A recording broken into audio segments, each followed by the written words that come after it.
All right, welcome to Rivals on the Pitch podcast. Thanks for joining us again to our third ever episode.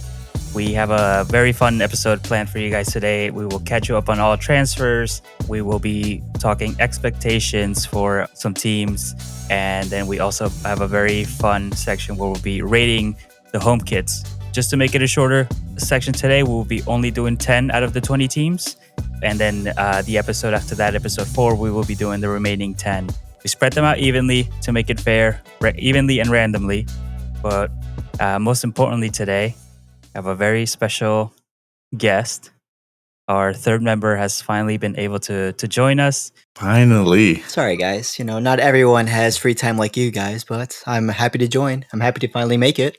So I want to introduce our friend Randy. What's up, everyone? This is me, Randy, the third member, and I'm a Liverpool fan. Excited to join in all this fun. But we're glad you're finally able to join us. This should add a little more variety to the show. Let's dive right into it.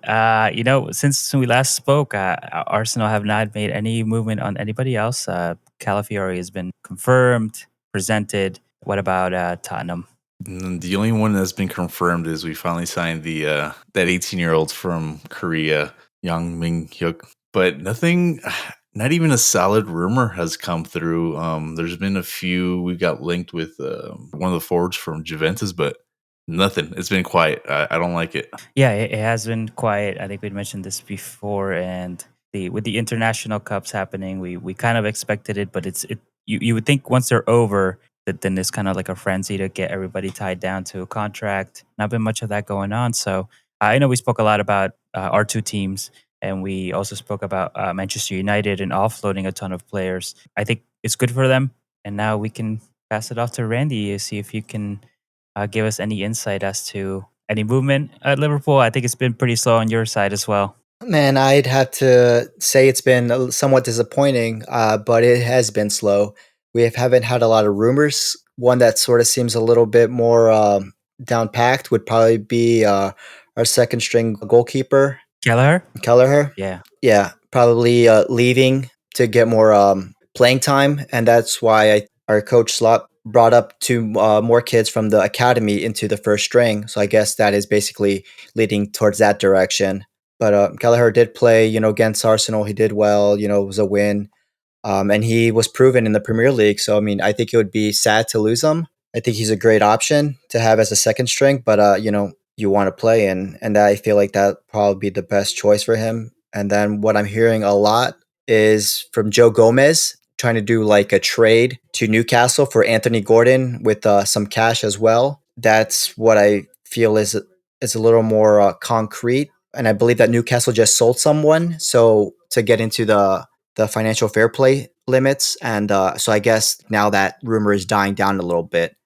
But I mean, we got to wait and see. But sadly, no real movement has been coming from Liverpool at all. Thinking about the age of Alisson. How old is he? But the thing is, goalkeepers can play to a certain age like that. They're fine. He's still one of the top goalkeepers. I mean, last season he was injured for almost half of the season, so I think maybe health might be going down a little bit. With everyone at age. Oh, he's 31. Really? He's not that old for a goalkeeper. He looks old. Still got plenty of years then. At least 5, I would say. We did a lot of transfers last season, so I think we basically have enough bench players. I think we have a good team. I think we need like 1 or 2 more signings. We have a team that is set for the season. Gomez would be a hard one to lose. Yeah, he was a utility man. Left back, right back, center back. I think he even did like a defensive midfield for a little bit. He was like a Band-Aid, and that would be hard to replace, I believe. And he knows the players. He's been there. He knows the system, the chemistry, and I think that would be a hard loss. Kelleher did really good last season, kind of maintained the level at the goalkeeper. We just spoke about it last episode too, how important it is to have basically 2 top-level goalkeepers, and how it basically saved Manchester City in that game against Spurs, that one-on-one with Son, and that basically gave them the title. So it's so important, but also so hard to keep them on the roll. And right now, Ramsdale's still staying at Arsenal, so crossing my fingers that nothing happens to him. I guess would you just have out transfers for Liverpool? I see here Thiago Alcantara as well. I know he was kind of injury prone, so probably good to move on. I think that's like a thing with Liverpool. They're just letting people go on free transfers, writing out their contracts. And I mean, but what could have been, with him? And then I think Adrian as well, our third string goalkeeper, went to Real Betis, and Joel Matip. They're good players, but I think same idea. They're on the wrong side of 30, and we already had people to replace them as well. I mean, there were tough losses, but I think we'll be fine. It's almost like a favor to the player to let them go for free. Like, thank you for your service. We're not going to make it hard on you. And basically, anyone who's eager to sign them has no issue doing that. Yeah, they can choose their destination. They don't have to worry about, they're free to do whatever they want. Thiago even retired, and I think is even taking like an assistant coaching role. I think it might be Bayern Munich, if I'm not mistaken, Barcelona, but I know he did take a assistant coaching role. So, that's what it is. Good for him. Are we on the wrong side of 30? I'm 25.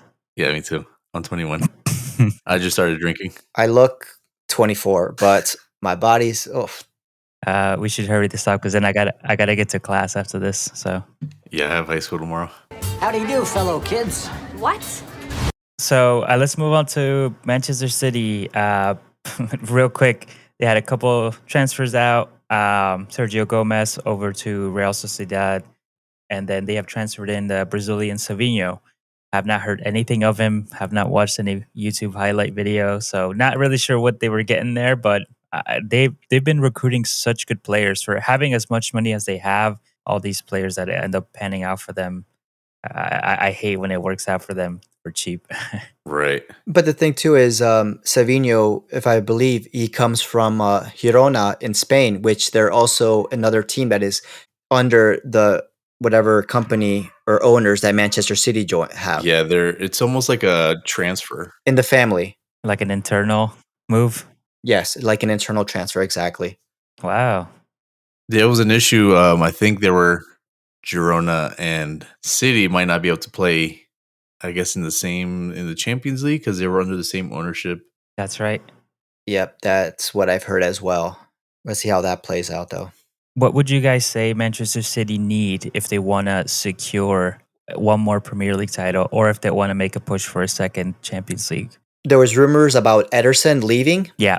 So, I mean, to Saudi Arabia or something like that, I think that might have been squashed, but, they have money, so maybe another team might try and get him. If I would have to say, it would probably be a goalkeeper because I'm not really too sure on Ortega. He did have experience, but I just think you need someone of higher caliber to replace Ederson, if he does leave. I feel like they're good in every other place, but I would just think goalkeeping would be something they would need to clinch another title. Yeah, especially with the playing European and then the domestic cups. One injury to one goalkeeper, there goes your season. There goes a year. I don't know. They just have a lot of depth, and they'll have these academy players come in, and I hope they sign nobody, and I hope they go bankrupt. Don't we all? I know, and I was gonna say I thought their second goalkeeper was really good, but I think you're right. There's a difference there in quality. Even still, what Ederson brings to Manchester City, that confidence at the back, that passing, he almost plays like a center back at times. So yeah, it would be a big hit to City if they were to lose him. There is a rumor that they're going after Danny Olmo, I guess, after his show out in the Euros. But I also think that Barcelona is after him as well. So, I mean, it would be interesting to see. Barcelona was also linked with Nico Williams. Yeah, they think that's got to see how it plays out. But I don't think they need him, honestly. And then depends. I think Julian Alvarez is considering his future after the Olympics. He wants to play more. That's right. So I think that might be something to look into. If he does leave, then I think you might go and get. They had been looking at getting Paquetá, and if that doesn't work out, I think they were looking for a Bernardo Silva replacement. The Paquetá is that kind of creative player, and Dani Olmo showed that at the Euros. So maybe not exactly what they need, but what they want, what they're looking for. Yeah, it's future wise. And as far as Alvarez, he sent the FIFA career mode email where the dark skies are making him depressed and sad, homesick. So unfortunately, I don't think his destination is going to be anywhere in England, but he would be a huge asset to many teams. I mean, Arsenal's looking for a striker. Yeah, he's a young guy. He can play a lot of positions, wide or center. It'd be a tough loss for them. I'm sure he's tired of playing second string to Holland. All right, so let's move on to Chelsea here. Lots of movement, but lots of young players that they did move on. Hakim Ziyech, which didn't pan out for them. Yeah, I'm surprised that they're still doing business. I mean, they did some transfer out. They did offload Thiago Silva, who's almost retired now, unless he's going somewhere to basically play for free. But Think he's finishing his league in, I think, Flamengo or Fluminense in Brazil. Yeah, I think he went back to Brazil. Yeah, to finish off. But I mean, I think that's a huge loss as well for them. A leader, yeah, and he was still playing well at that age. yeah, You know how the Chelsea do with their contracts of people over 30. They give them like a 1 year contract, and I think at that age, I don't think they seemed it was fit to give him another year. but yeah. Aside from that, that they're still looking at players and they're not offloading much for what they want to bring in. So they were also looking at Osman as a striking option, which like why? That's true. I think Lukaku and Osimhen, I don't know what's going on over there. And honestly, is it really attractive for a player to come play with Chelsea? I mean, I know the badge and the name carry a lot of weight, but at this point, the way things have been going on these last few seasons, I'm still surprised. If a big star name does sign with them, I'm sure they're looking at becoming that one player that turns around the club and take credit for that, you know? Yeah, I'm sure everyone pictures being the person that fixes it because they do have a talented squad. They just haven't been able to put it to good use. That is good competition. It will make the players, like the starters, work harder because they know that there's like one or two behind them. Now they got like 5 or 6 behind them, so it does add more pressure. So I believe that should make the team much more competitive and better because there's so much competition. Like I think Chelsea signed another goalkeeper. Do you really need 6 goalkeepers? Doing way too much than needs to be, in my opinion. Who's going to be the starting goalkeeper? That's the thing. I think Kepa wants to leave. He wants to go to Madrid or wants to go return to Spain. Sanchez, I don't think he has been what they hoped. I don't know what the logic behind it is, but they're just buying so that the rivals can't, pick them up. That's what I feel like they're doing. Yeah, yeah, they just want to be the first to get the best talent, not miss out. I'm surprised they didn't only offload this season, even if it was loans, just to clear up some of you have starters, and then mid season when the winter transfer window opens, then reassess players that now have actually a chance to play out on loaned out teams. They would have had that chance to display their game and possibly get picked up, and would have made it easier. But yep, obviously not being ran in the best ways. An owner who's taking a lot of the management reins, and obviously not much of a background to be doing something like that. But you know what? Have at it. I don't mind. I've enjoyed this downfall. Me too. Yeah, it's been nice to see that. It sucks for the league, but it's good for us. Our teams, seeing them struggle. It's been fun. Yeah. I've enjoyed it. It's fun to see their downfall and just kind of see their transfers, and commentators are always like, "Oh, poor Chelsea, poor Chelsea." Let them fall. Yeah. Let them burn. Carousel of coaches are coming in and out, in and out. It's just let's see what happens. Let's see if this one, lasts the year because you don't know with Todd Bowley what he's going to do. I think his patience is real thin. I think he wants that we have to win right now mentality. He doesn't understand that you got to trust the process. And it's shown that it's worked, as you can see with Arsenal, Liverpool, Spurs. Spurs, even with Pochettino, like, our teams. It's worked. But I think he's at the mentality that he's just thinks money will fix everything. And it does, but not at the speed you want it to. It still takes time. I mean, look at Manchester City. Yeah. They started with the money, and it still took them a long time to get there. And even the first time they won the Barclays Premier League, they struggled to get it. It took them to the last day, and then basically a miracle play. Yeah, they won things now. It's a realization that Todd Welly has yet to make, that it's not like other leagues in America where any team could essentially have the chance to go up. And I know it is rare for many teams to just create that spark, but the chances are much higher if you kind of pump that cash into your team. let's move on to expectations. Randy, since this is your first time joining us, we'll let you open it up. What do you expect Liverpool to achieve this season? Like, what is it that you want to see on the field? Do you think it would be challenging for any of the titles? What do you expect to see from your new manager? I think we still have the core team players on our team, so I don't expect to see much of a change. I do expect to see, the same pressing, the same, everyone running back and forth. But, I'm hoping we can continue where we left off. I don't think we'll be challenging for the title. I think expectation will be top four. I'm sorry, Champions League again. It's going to be between Manchester City and Arsenal, but I believe that we'll be competitive and we should be expectations. Like I said, will be top four in my opinion. We still have Salah. He still hasn't been on the decline. I mean, I don't know. I like him. I like what he brings, but when you're paying, he's a striker, and you expect your striker to score. But I don't see that much of a change, honestly. We have the same players. I expect us to be competing on all fronts. Nice domestic cup run, quarterfinals, semifinals, and then we'll be in the Champions League. So it'll be a nice test for our new head coach. These players have been there; they have the experience. They know what to expect. But I do believe we should be getting out of the group stages and making a nice run, maybe into the quarterfinals or semifinals. But I'm expecting not much change. The same Liverpool that we've had under Jurgen Klopp, I still expect to be like that consistency wise. In positions on the table and and in tournament runs and stuff like that. I saw them play. I saw the game against Arsenal. I think they played very well, and it's not much different at that high pressure, playing high up the field, trying to get the opponent to make a mistake, and then that quick wit to create plays. The first goal scored by Salah, it was typical Salah goal. They toss the ball upfield, they kind of bring it down, make the through ball to Salah, and he's just got the pace to eat anyone up. So. And he's strong, so he's able to hold off the defender and get it on his left foot. There you go. It's like money.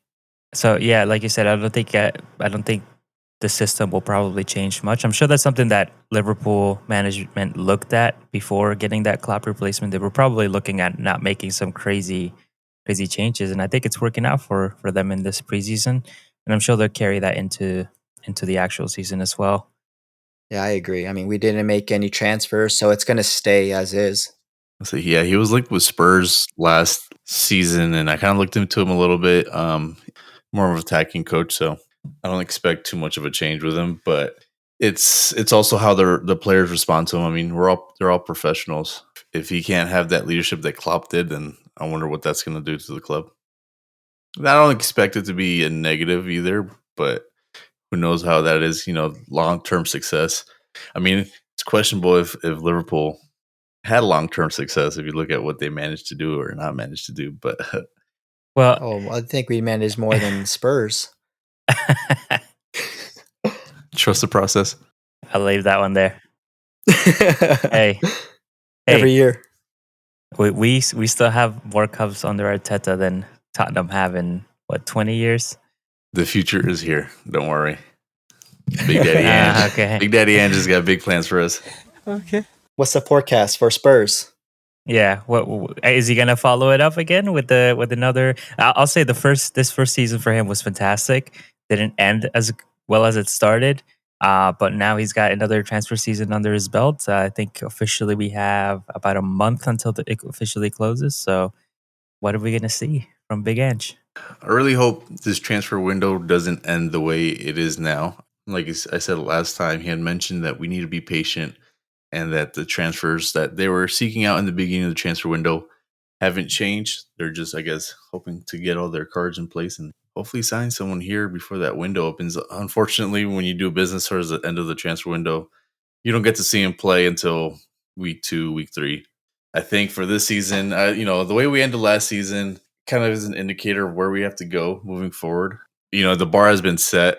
It's just staying consistent. That's something that, pretty much dropped us from 4th to 5th. But I think this season we have to stop. We have top 4. There's no question about that. Anything less, I think, isn't considered a successful season.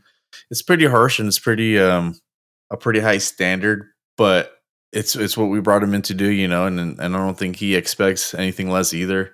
And I don't want to just make scraping by top four. I want to be competitive in top four. I know everyone thinks it's a joke, but I think we can play for the league, try to win the league. Do I think we'll win the league next, in this season? Who knows? We'll see where we're at in December and what we're looking for to do business in January. We might be pushing for something. They say that a manager needs about 4 or 5 transfer windows to finally have the team that they want. As far as domestic, I don't want an early exit anymore. He's going to want to play some young guys from the academy. We have a few guys more, Dunleavy, Alfie Devine. Some guys are coming up from the academy, and I think he's going to want to take those domestic cups and play them, which I don't mind as long as we don't have, we're making a run in those cups. And then in Europa, with this new format, I want to get to the finals of Europa. I mean, I want to win it, but I think my expectation is like either semifinals, finals. But I think we need to show something. We need some silverware. And it's not always about trophies, trophies, schmofies. It's about the journey, not the destination, right? But I think it's time to get some silverware. What I'm hoping is that our ownership, Daniel Levy and all that, I hope they're not comfortable with where we're at. And I'm hoping that they're trying to push, for a higher ceiling. So showing some improvement from last year and showing that we're moving forward and just being more consistent. And those two combined are going to get us into a final, whether it be a domestic cup or Europa, or who knows, maybe we're lifting the trophy at the end of the season. Anything's possible, right? Of course, look at Leicester. But I mean, I think you guys have a good shot at, maybe getting that top four with the way Manchester United is with their injuries going. We'll see what happens under Eric Ten Hag. Chelsea still a mess, but I think you do have a good chance. I mean, it'll probably be between, Spurs and Aston Villa to see who gets that fourth place. Do you guys already write off Newcastle? Do you think they're back to being that outside the top 4 team? No, but they have something to prove. They were nothing near what we expected them to be. With all that money. Exactly. I mean, they obviously were bought out to become another big team, and I just can't imagine that is over already. Obviously, they had a little bit of a slip up. They got into Champions League, which was fantastic for them. They played it. They did all right. They beat teams like PSG. Yeah. That took a big toll on them. Lots of injuries last season. This season, they kind of leave your mind when you consider top 4. But at the same time, like now they have another go at it with a healthier squad, and then having brought in a few other players. It's looking like Isaac is staying, and might be one to look for. And the thing too is they gained experience. They haven't played Champions League. So that's, experience for them, traveling from, the UK to France, something they're not used to, time difference or, depending where they're going to play, fans, the hostility, all that stuff. So, yeah, it didn't go as well as they were hoping for, but you gained experience. So if you do manage to get a Champions League again, you are better prepared for it. But I just think their expectations will be more like a top 6. Well, it's funny you say that because, Arsenal, didn't they have a Champions League drought for the longest time and not making it and just being mid-table, just being a mid-team for so long? And Oh, okay. Listen, Tottenham had like 5 good years, and they think they're almighty with nothing to show for it.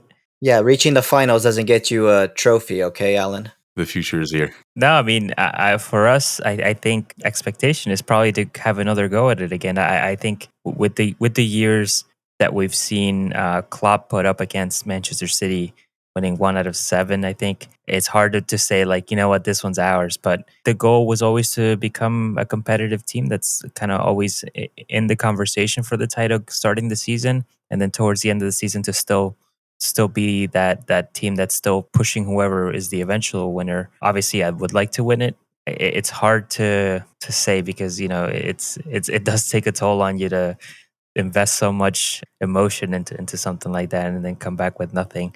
So I think in the league, I'd be happy if we compete again to the very last day. I think if last season we got to the very last day, I think we have another chance to get that close at least. and then hopefully this time the luck will be on our side. As far as domestic cups, I think we also do need to bring something home. Otherwise, I think Alan, you mentioned that there is a toxic side of the fan base that will start to turn and start saying negative things. Like I think most fan bases have. I think Arteta's been doing a wonderful job turning the club around, the mentality, the image of the club, and I think that's the reason why a lot of people hate him. It's because I think he demands a certain respect of the club, and he demands that from his players as well, which has led him to basically. I mean, if you look at what happened with Aubameyang, he felt like he was exempt to the rules that Arteta had placed on the squad, and huge player, big player for Arsenal. Arteta got his way, and I think the club's in a better shape at this time. Now it's time to show something for it. We did win the FA Cup, but I think we need to bring something home this season. I don't think it's going to be the Champions League, but I expect to put up another fight with the new setup of the Champions League.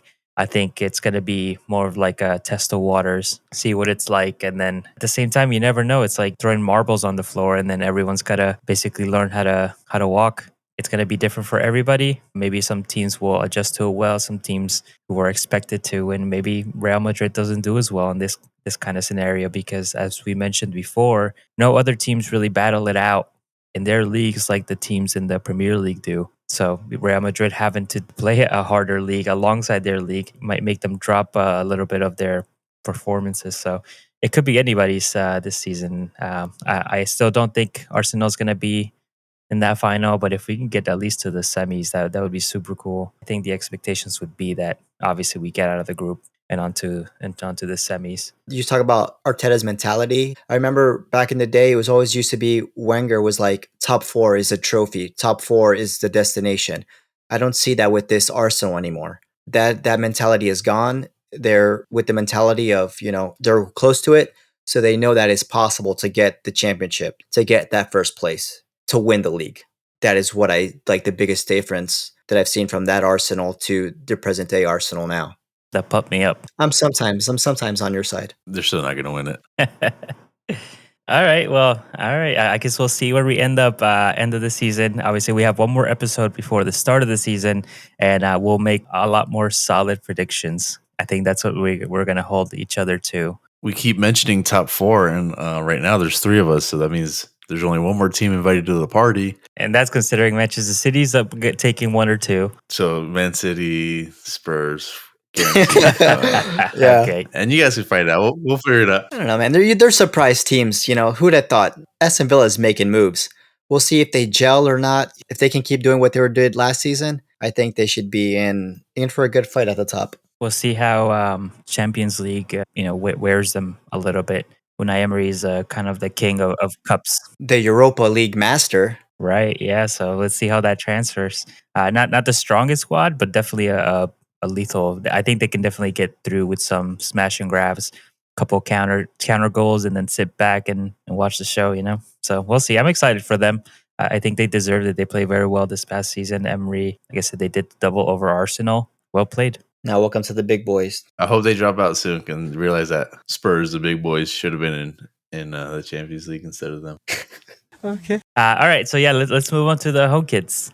All right. I'm excited for this. I'm going to explain this a little bit. So we have taken the time out to rate everybody's home kit. So it's a biased opinion. We have rated everybody from 1 to 20th, all the current teams in the Premier League, but we'll only be going through half of them right now just to save some time and also to save some for the next episode before the season starts. So I have randomly selected a few teams to go on this episode and the other half to go on the other episode. Alan and Randy don't know which ones these are, so I'm just going to name them out. And then you guys will give me your rating, if you liked it, if you didn't like it, and why that is. Sound good? All right. You set the rules. All right, so the first one on the list, drum roll. Oh. The first one on the list is none other than your 2023-2024 champions, Manchester City. Who wants to kick it off? So, for their home jersey, I have ranked this higher than I thought I was going to rank it. Ooh. But they're 17th out of 20th for me.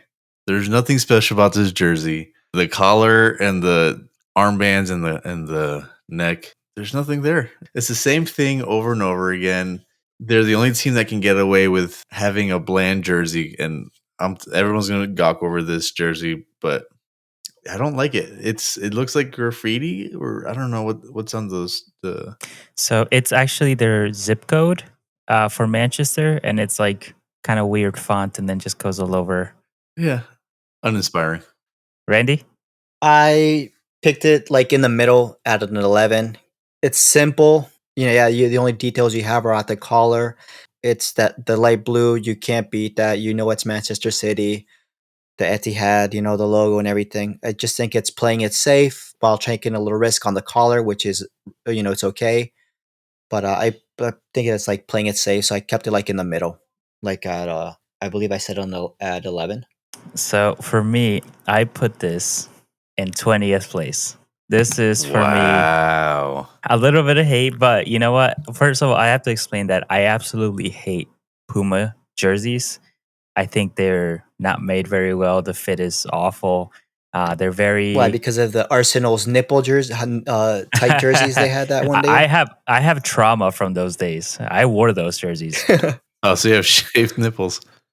Yeah, I think the only creative thing about this is the collar and the sleeves, and they used it on all of it. Aside from that, I also don't like jerseys that you can't define where the shoulder ends, where the sleeve starts. I just think it's like Randy said, it's very safe, and I'd rather have an ugly jersey than a plain old boring one. So 20th for me. That is true. Let's move on to number 2. Drum roll. Boom, boom, boom, boom, boom, boom, boom. Liverpool.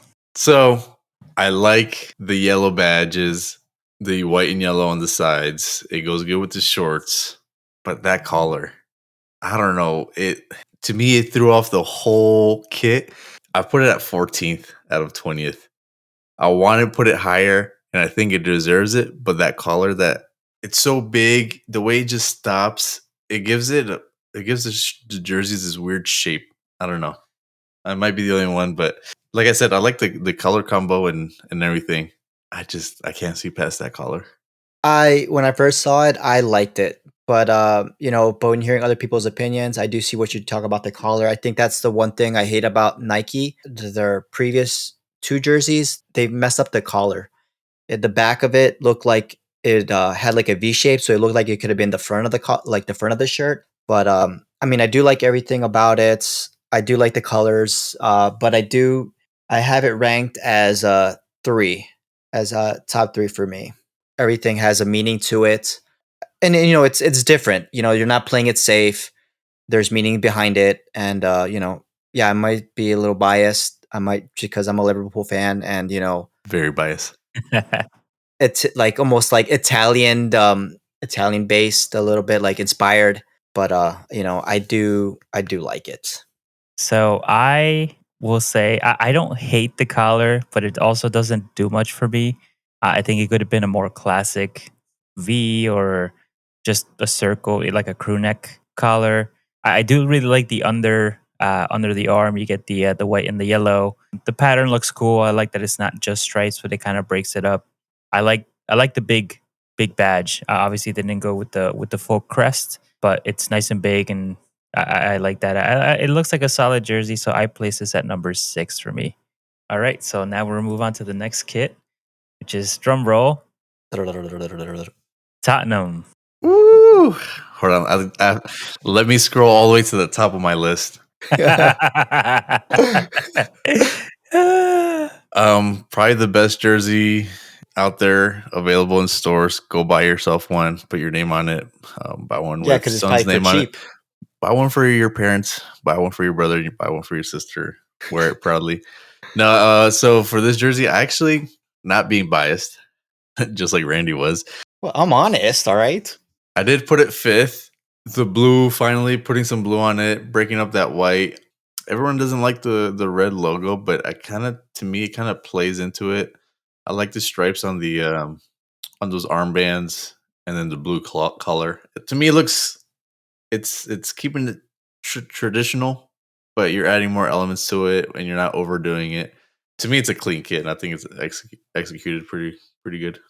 I think Alan this might go to his head, but I'll do you one better. I put the Spurs kit at 4. Woohoo! Let's end it right here. I mean, I like the white. You can't go wrong with the white. That blue pops. I think maybe it's just a little too much blue on the shoulders, like on the sleeves. But everything about it is clean. It's it's like you said, it's traditional. They did play around a little bit with it, but I do think it's a fine looking jersey. You can't go wrong with those colors, that blue, that red, and that white, and the logo. It sticks out nicely. I actually like it, but I'm not gonna buy one. I agree. I think it's classic without going boring. I like the cut of the sleeves and then the blue down the side. Again, Nike did a good job making the crest nice and big, but still kind of taking out all everything out of it to make it super simple but nice and big. I do like the red endorsement on the front. I think it breaks it up. If it was blue, I think I wouldn't like it as much. I think it would border on safe. But yeah, I mean the sleeves look cool. So I actually put this right above Liverpool at 5th. They're very similar kits with the exception of the stripes and the collar, but I think Nike did a good job with those. Yeah, so 5th. Wow. Just like they'll be on the table. Let's all buy them then. Yeah, right. Oh, all right. All right, so next one is, can anyone guess? Arsenal, because we already did the other 2 teams. Nope, it is Newcastle. Is it too late to change ranks? We're in charge of the podcast, bro. No rules. So I think I'm gonna redo my Liverpool one. Wow. Oh, you're gonna put it higher? Oh, smart boy. I think I'll put Liverpool at 12. It's only 2 spots, but seeing it again and then seeing the full kit with the shorts, I was like, okay. And you guys kind of talked me out of the collar being not the worst. Yeah, I'm gonna edit this. Liverpool gets a 12th for me. So what's Newcastle at? 13th. I know you can't do much with the black and white without looking like a ref. It just looks bulky. The stripes are thick. The sponsorship is thick. Not that fan of it. Just not a fan. No. I mean, no, I was just saying, like, there's not much you can do with those colors without looking a certain way, but I feel like every jersey they've had, it's always been like the same format. There's so much that you can do. Like, I'm not a big fan of that Adidas logo. I'm not a big fan, but I did place it like at 10. Just not really a big fan of it, but you got at least you give it the Newcastle look that it's supposed to have. The black and white, the crest, but I just think it was like trying to play it a little, play it safe still, but maybe just trying to expand a little bit on it. Not a big fan. For me, it's just like in the middle of the park, like a 10. I actually really like this. I actually like the fact that it's not thin stripes, that it's like nice and thick, and I like that they're very well placed. Obviously, we got the big one down the middle, and then the 2 others kind of surrounding both the crest and the Adidas logo. I think the only thing that would have made this better was if maybe you went with the classic, the trefoil Adidas logo. That would have been cool. And I like that in the Ooh. shoulders, it kind of breaks up. You still got the shoulder definition and the classic Adidas stripe. I would get this like an oversized, and I would totally rock this. I like that the Newcastle, the badge is nice and big and just takes up that whole thing. The advertisement, I don't think I'm crazy about, but it's an advertisement. I think that's what makes the jerseys cool. And then the yellow on the shoulder, just a little bit of a spark, makes it a little bit more classic football shirt. So this is actually number 1 on my list. This is probably my favorite of the What? season. No way. Yep. No Yep. way. Good I luck. swear. Then I wonder what's 2 and 3. I don't know. Who dresses you in the morning? That's awful. All right, we'll move on to the next one. I'm not gonna get more hate for this. So next one is West Ham United. Ooh, I like this one. What? Yeah. Yeah, exactly. Thank you. I'm on the same page. What? But go ahead, Alan. If Pat can like Newcastle, you can like West Ham. Look, I mean, To me, I actually ranked this fourth, so one spot above our beloved Spurs. To me, it has this retro feel to it. I just like it. I like that when you see a West Ham a kit, you know it's a West Ham. So there's not much, it doesn't change too much. This one, it's like they retroed it out. They made it very minimalist, and it works for me. I like the stripes on the collar. It almost looks like they inverted the stripes on the collar and then the armbands. I don't know. That badge too. I like it. I like it a lot. It's fourth. Fourth. Okay. The collar for me, it looks weird. I don't know. I think they maybe should have just not done it as a stripe. Blue, brown, whatever, burgundy and blue. I think they should have just maybe kept it just blue. But that collar is like rubbing me the wrong way. I just feel like the blue on the sleeves is throwing it off. Maybe they should just put the whole jersey as a burgundy, and the collar, maybe the end of the sleeve should have been like blue. But for me, I put that like at an 18. I'm not really digging that home kit.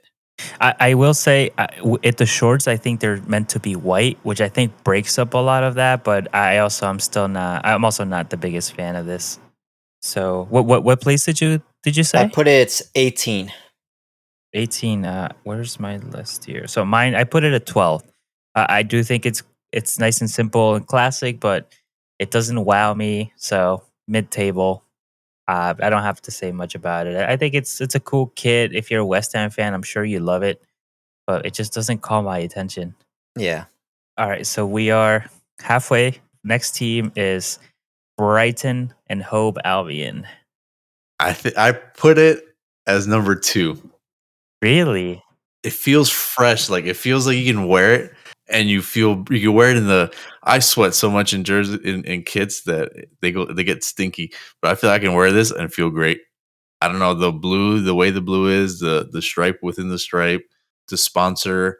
I always liked how they cut out the block for their front sponsor. And then the yellow on the side. To me, I could switch 1 and 2. Like this could be 1B and 1A. Like I kind of like where the first one ranked. So separated by goal difference. Yeah. I don't know. I really like this jersey. I think I'm a big fan of it. So this is your 2 on goal difference. Yeah. Like I agree with Alan. I think it's it's crisp. It's you can tell it's a Brighton jersey. Not much change. I love the logo. You got the logo's blue and everything. It's nice. It's clean. I put this up at 5. I just really like it. It's safe. But it's I don't know. It sticks out. It really pops. That blue and that white. There's nothing that stands out too exaggerated. It's a clean cut. It's a clean kit in my book. And I put it at a 5. So I do like this. I still place them at 8th. I liked it. So it's on the top half of my list, but I don't know. I do, like I said, it's nice and clean, which is cool, and just like the Liverpool kit, I like that yellow on the underarm. I do agree that the blocking for the advertisement in the middle makes it a nice jersey. I think if you were to see this like in another 10, 15 years, someone wearing it, you think that would be like a cool vintage jersey. But I think it looks modern enough for today. But yeah, I mean, it looks all right. I like that the stripes don't go on the back. Obviously, I think that would intervene with the name and number. But yeah, 8 for me. I can't believe you put Newcastle over this one. I like the big block. The big blocks going down. You wear glasses, right? You wear glasses, Pat? Yeah. Got to get them checked. Did you ever hit the bold key on a Word document and you start writing in bold? That's what Newcastle's jersey reminds me of. I like that. I like that. All right, so next one is Bolo. I actually put this one 9th. I like the collar, the button. I like the color scheme, the Adidas. To me, it's a clean jersey. I like how they played the red, and it's not over too much. It is a bit of a downgrade from last season's. It's not bad. How about I do you better and I put it at 16? I wish the stripes on the collar, on the shoulder would have gone all the way down. I don't like how it just stops midway. That red on the bottom looks like, racing stripes on a car. I was just not a big fan of it. I understand it's in the logo, but I would just kept it black and white and that big logo on the side. You should see that with the shorts. Maybe I would be at 20 then. What's the color shorts for this? They're black, and then that red stripe keeps going with it. Okay, so yeah. I wouldn't even put the red stripe. I mean, and then you have that red logo on the armband. I'm just not a big fan of it. I mean, I do like the color, but I wish it would have just been a little more simpler. Keep the red out of it. Have the racing stripes. Have the stripes from the arm go all the way down to the sleeve. Don't cut it up halfway. Yeah, for me, 16 for me. We're gonna have to send this description to Adidas. Maybe Randy might get a job as a designer. He just Oh, thank reinvented the you. whole jersey. Yes, thank you. I do wear Adidas. Hey, I'm looking for sponsors. Send me some merchandise. I can, shout out to Adidas over there. Designers make it work. Gucci man, whatever. Love it. Yeah, I put it at a 16. Honestly, I'm not a big fan of it. So I put this at 11th. I agree with Randy that the stripes are a little odd, but then it also gives me that, I don't love it and I don't hate it, but it gives me that throwback like early 2000s training top kind of feel. When I think it was Adidas, they had like these like stripe kind of things. They try to bring them back in a different way. And it worked for a little bit. I think Adidas has been using a lot of this kind of template for a lot of kits this season for both international and club, and it doesn't always transfer. I think the red, it's too attention calling, but I do love the color. I love the stripes. I think agree. I think they could have gone to the bottom and then maybe make the sleeves have a black border. But again, I'm not designers. I'm not gonna reconstruct the thing. That's what it looks like. I think from the shoulders down, no. From the shoulders up, could have been something cool. I think the crest could have been a little bigger, but also the crest is not super not super cool. I think it's time to update that. Yeah, I think you're right with the Adidas this year. I think they need to update that overall layout that they had for this year. I think you need to let it go because for some clubs it doesn't work. Right. All right. So next one is Randy's favorite, Everton. Ooh, Castore. So for this one, I had it. It kept switching on my list. I put it at 10th. The more I looked at it, the more I kind of liked it. I like the pattern it has on the blue. I like the 4 or 5 stripes on the collar. And then I don't know if you can see it, but there's some dots that they use on the sides of it. It's not bad. It's simple. I just wish the pattern would have transferred over to the sleeves, but as a whole kit, it does the job. I think it's not too bad. So I put it 10th. you did say it was my favorite. Well, the way I put it up in rankings, I put it at 2. What? I've always been, Wow. I do like the Everton kits. I've been a fan of their kits for a long time. That blue is a nice blue. I like the design. The logo is nice. I agree with Alan. I wish maybe the design would have kept going on the sleeves, but just looking at it in general, I just think it's an Everton jersey, but they put a little design and it works. And I just, I think it's nice. I honestly really dig it. Yeah, 2 for me. So I placed this 16. Um, I actually don't like it. I think it's too. It looks cheap. The design makes it look like the material would bother my skin for some reason. Like my manly chest hairs would get caught up in it. I don't know. I think the collar's all right, but yeah, then the rest of the jersey, like the sleeves, it looks like two different jerseys put together. But it's just it doesn't do much for me. So 16, they just avoided relegation. All right, next one is Nottingham Forest. So this one, it's funny because the Everton one I put 10th. This one I put it at 15th, and it's just as simple. It looks like a generic FIFA jersey. Like if you go on FIFA and you start career mode with a random team or pro clubs, I don't know, and I don't like the way the sponsors sit up in the front. They played it safe. I mean, red and white, but I like it. I like that red. I think it's it's clean. I put it at a 1. Well, I think that's much more reasonable than the Newcastle one, but I think it works, and I just am really digging that red. I put it at a 1. So I actually didn't place this very high. I put this at a 9.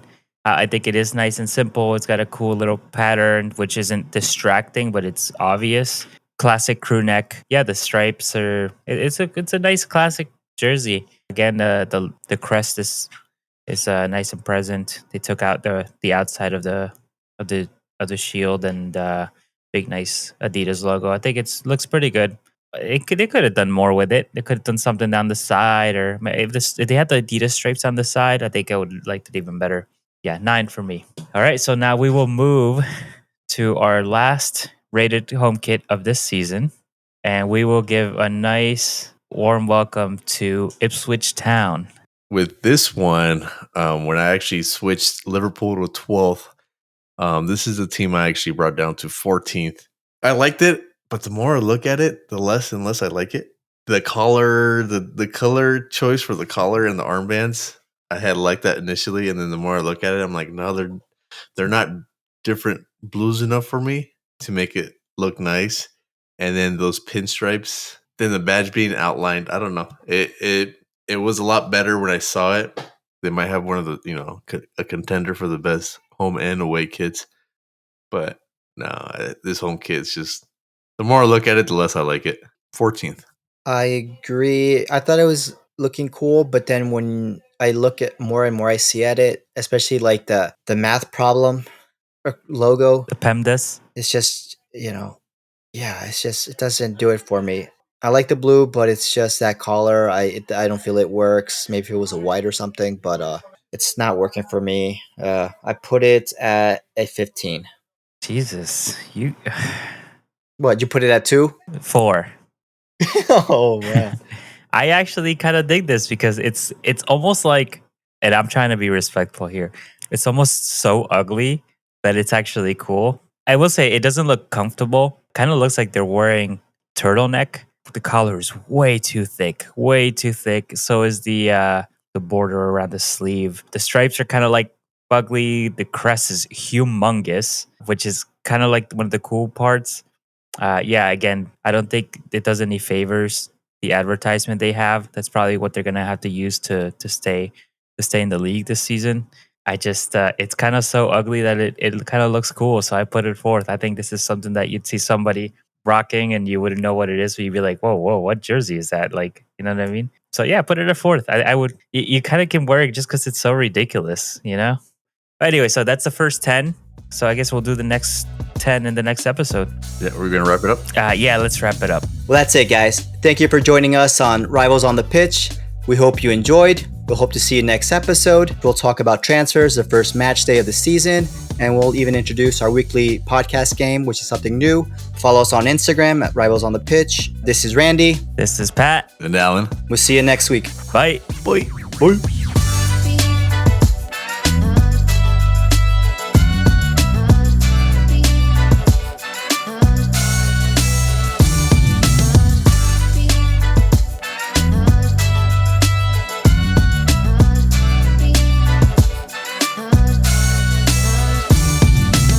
Randy, we're live. Go, Randy. I don't even know. Randy, come on. You rehearsed it. Welcome to Rivals on the Pitch, everybody. I can't. Why are you yelling?